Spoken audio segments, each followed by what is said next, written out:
আসসালামু আলাইকুম গাইস, আশা করি সবাই ভালো আছেন। তো এখানে দেখতে পাচ্ছেন অলরেডি একটি বড়ি গাছ আছে, থাকছে, তবে আপনারা খাইতে পারবেন না কারণ আপনারা অনেক দূরে। ঠিক আছে, তো আমাদের এখানে আসলে খাইতে পারবেন। আমরা অবশ্য খাইছি এখান থেকে না, অন্য জায়গা থেকে। তো আসুন গাছটি রোপণ করি, সুন্দর একটি দেশ গড়ে তুলি, প্রত্যাশা আমার আপনার সবার দরকার। তো গাইস মাটি ঘোরা শুরু করি। যে জিনিসটা দিয়েছে এই জিনিসটা একটু মাটি ঘোরা আমার ফার্স্ট, তো খুঁজতে পারি না, যা চলে গেল মাটিটা।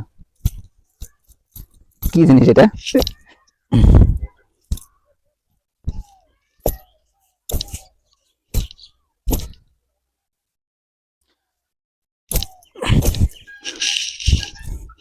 তো এটা আসলে আমার লাইফে ফার্স্ট টাইম মনে হয় ধরা,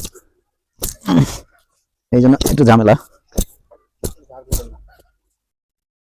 মাটিটা উঠাই নি।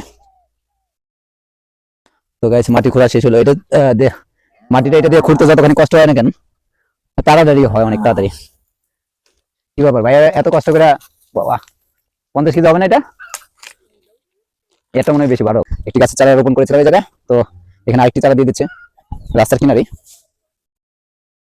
আশা করি অনেক সুন্দর হবে, আপনারা দোয়া করেন মাশাআল্লাহ যত গাছটা অনেক সুন্দরভাবে হয়।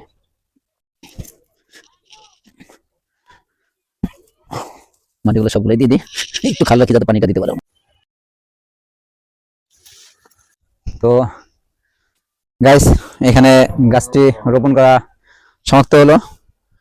তো আশা করি সবাই ভালো থাকবেন, সুস্থ থাকবেন, গাছ লাগান, পরিবেশ বাঁচান, সুন্দর একটি দেশ গড়ে তুলুন। খোদা হাফেজ, আসসালামু আলাইকুম।